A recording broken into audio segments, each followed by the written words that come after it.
లక్ష్మీ నరసింహస్వామి కృపతో పెద్దపల్లి పార్లమెంటులో గడ్డం వంశీ గెలుపు ఖాయమైందని, కాంగ్రెస్ జెండా ఎగురవేయడం ఖాయమని ప్రభుత్వ విప్ అడ్లూరి లక్ష్మణ్ కుమార్ అన్నారు.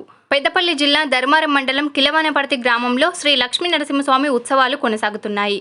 శుక్రవారం ధర్మపురి శాసనసభ్యులు ప్రభుత్వ విప్ లక్ష్మణ్ కుమార్ పెద్దపల్లి ఎంపీ అభ్యర్థి గడ్డం వంశీతో కలిసి లక్ష్మీ నరసింహస్వామి వారిని దర్శించుకున్నారు. ముందుగా ఆలయానికి వచ్చిన లక్ష్మణ్ కుమార్ వంశీలకు ఆలయ అర్చకులు ఘనంగా స్వాగతం పలికి స్వామివారి సన్నిధిలో ప్రత్యేక పూజలు నిర్వహించారు. అనంతరం స్వామివారి శేషవస్త్రంతో సత్కరించి ప్రసాదం అందజేశారు.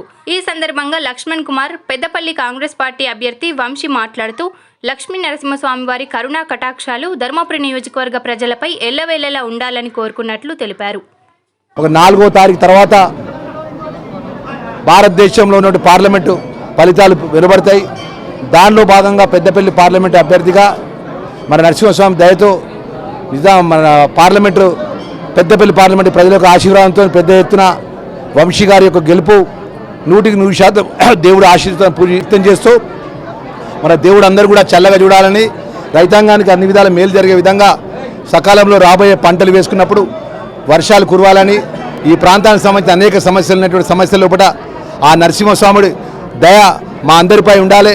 రాష్ట్ర ముఖ్యమంత్రి గారు ఏదైతే గౌరవనీయులు పెద్ద రేవంత్ రెడ్డి గారు ఇచ్చినటువంటి 6 గ్యారంటీ పథకాల లోపల మిగిలిన గ్యారంటీ పథకాలు కూడా అమలు చేసే విధంగా ఆ నరసింహస్వామి దయ ఆశీర్వాదం ప్రభుత్వంపై ఉండాలని చెప్పి, వర్షాలు మన రైతులు అందరూ మన రాష్ట్రానికి బాగుండాలని చెప్పి కోరుతూ ఇక్కడ కొంతమంది భక్తులు కూడా గుర్తు చేసుకుంటున్నారు. గతంలో ఇక్కడ మన విశాఖ చారిటబుల్ ట్రస్ట్ ద్వారా వాటర్ బోర్వెల్ కూడా వేయించినామని చెప్పి కొంతమంది భక్తులు గుర్తు చేసుకుంటున్నారు.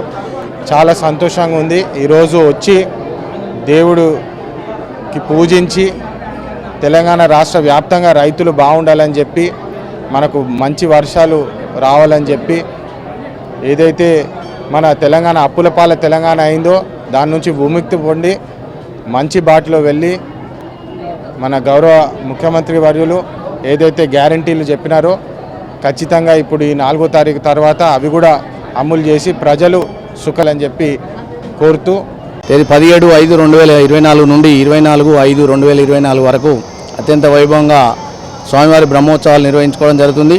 అలాగే ఈరోజు చివరి రోజు అయినటువంటి స్వామివారి ఉదయపూర్వమే స్వామివారి రథ హోమము, రథ బలియానము ఉదయం పూజలు కార్యక్రమాలు ముగించుకొని స్వామివారిని రథంపై ఉంచడం జరిగింది.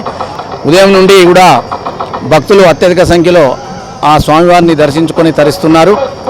ఇటు ఉత్సవాలలో సుమారు 40,000 నుంచి 50,000 వరకు భక్తులు హాజరవుతున్నారని అనుకుంటున్నాము. మన మంచినీటి వసతి కానీ, సెలవు పందిళ్ళు కానీ, అలాగే దాతల సహకారంతో మజ్జిగ వితరణ, అన్నదాన కార్యక్రమాలు మొదలైనవి చేయడం జరిగింది. అలా లక్ష్మీ నరసింహస్వామి కోరిన కోరికలు నెరవేరుస్తారనే విశ్వాసంతో భక్తులు అత్యధిక సంఖ్యలో ఆ స్వామివారిని దర్శించుకున్నటకు ఇచ్చేస్తున్నారు.